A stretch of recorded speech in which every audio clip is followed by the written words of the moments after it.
had so many interviews with that dude. That's crazy. It's funny 'cause I don't remember any of them. He was kind of forgettable and unlikable. Yeah. There was something about him. And listening this morning, it seemed like you kind of sensed that unlikability to a certain degree. What did you listen to? I was skimming through and trying to find all the Nick Reiner clips. I could probably send you. There's obviously a few pretty valuable clips here. There's one where he says he regrets blaming his parents as much as he did. Right. And I think that one's really valuable. Probably. Can you send it to me? Yeah. I'll send that one in to you. Have you gotten any other calls about this yet? Yeah, I just actually got off the phone with the Rolling Stone. Damn. So I don't want to make you repeat a whole spiel. I didn't say anything. Like, because I don't want. He's alive. It's not like he's dead, and it's not like he's convicted, you know. And we don't. I mean, all I said was I'm sure it was hard to grow up in the face of that. You know, that's all I really said. Yeah, and you haven't spoken with him in years, right? No, but I've literally texted him probably 100 times since the last time I spoke to him. And he's been bad? He's just never responded. Oh, so you've been reaching out to him, but he's been... Yeah. Well, the last time I spoke to him was when he called in after Chris died. And I don't know if I asked him on the show or if I asked him off the show for Rob Reiner to call in. And he got annoyed, and he never spoke to me again. Right, because that's obviously the light at the end of the tunnel. Nick Reiner's cool, or he seemed cool at the time, a cool get. But obviously his father was It's all about how somebody is. You know, like, I don't think Nick was so into... You know, I don't think he was like a crazy 12-step person. I don't think he was so interested in recovery. And I think he could have been very, very involved with the show if he had wanted to be. Yeah. You know? He could have totally been. Yeah, and he was the type that thought he could get away with smoking and drinking occasionally to get work done. I think so, but I mean, it's crazy if this happened, you know? If this happened, first of all, he'd have to be totally mentally ill. Secondly, he'd probably have to be on some kind of like delusional meth run or delusional crack run, right? Or delusional PCP run. Like, how does it happen that somebody gets this unhinged? Yeah, there was something methadone-y about him. I think that's why I didn't like him. It was like a chloroformed out, like trying not to say too much.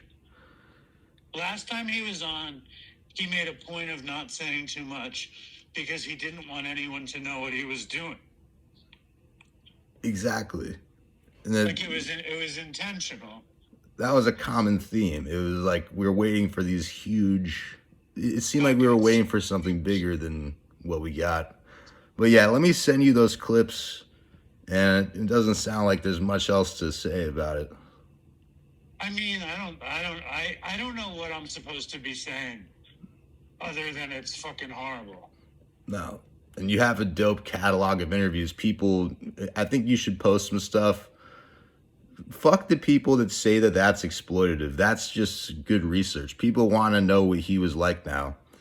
So you think that I should be doing that? Yes. And you have a clip of him saying to Chris asked him his regrets, and he's saying, yeah, like, I regret blaming my parents so much for how I turned out. And that one especially was the most valuable one I've seen so far. The craziest thing about it is how he turned out. I think he was 23 years old when we did that interview. Yeah, last time I interviewed him. He's probably 30 by now, right? It's just sad because he was so young and he had determined he was a failure already. And he didn't have to be that. He was a young guy when you interviewed him. Exactly. And he's definitely had a creative muscle, and he may have thought that how he grew up stopped him from being able to be the most pure version of that, so he just went psycho. Who knows? Yeah.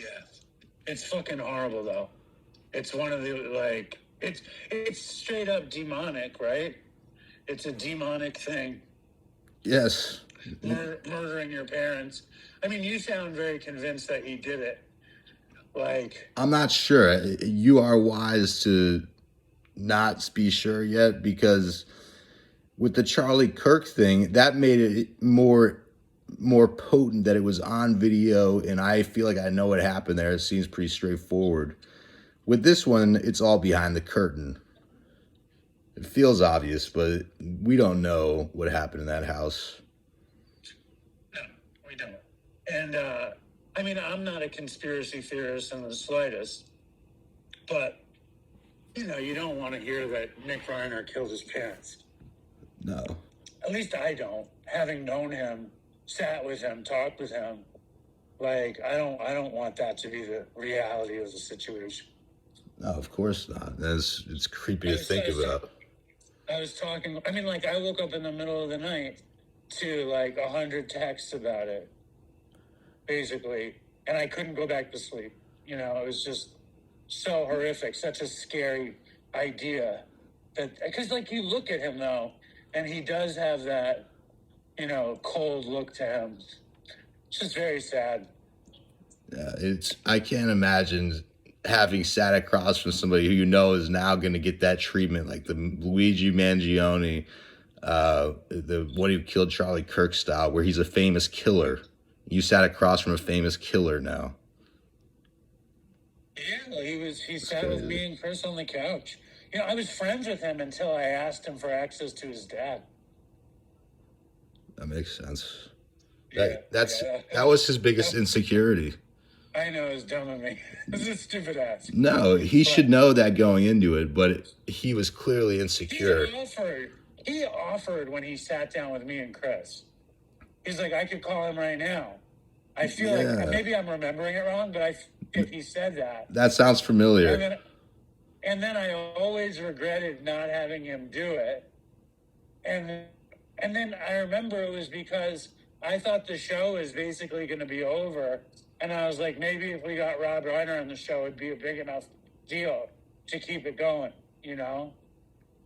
Yeah. That's kind of how I was thinking about it then. Like, what a good break it would be to get Rob Reiner on the show. Yeah, and break the monotony of Nick Reiner.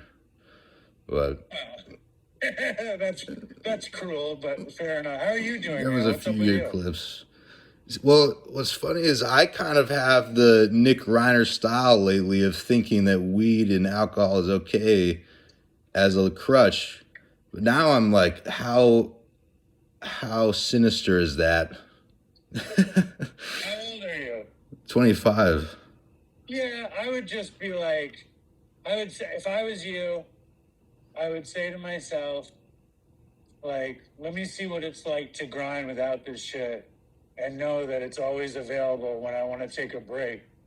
Because you're not going to get done what you want to get done. You're just not.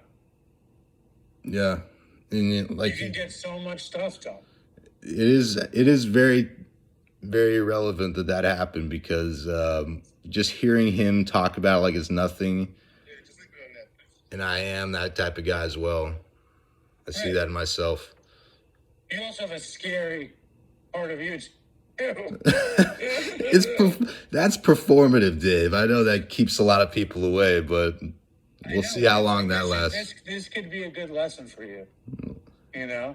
I think it is. Like, I think there's you have so much potential to do exactly what you want.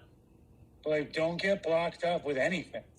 Yeah. Like performative, scary shit, or drinking and smoking, or hard drugs, because they will prevent you from being the person you want to be. You've done enough already of it. No, you're totally right. And it really is anything like that. You think you can get away with it. There's no other fucking ground to cover there. You've done it. No, you're totally right. I know it's not easy, but it'll pay off.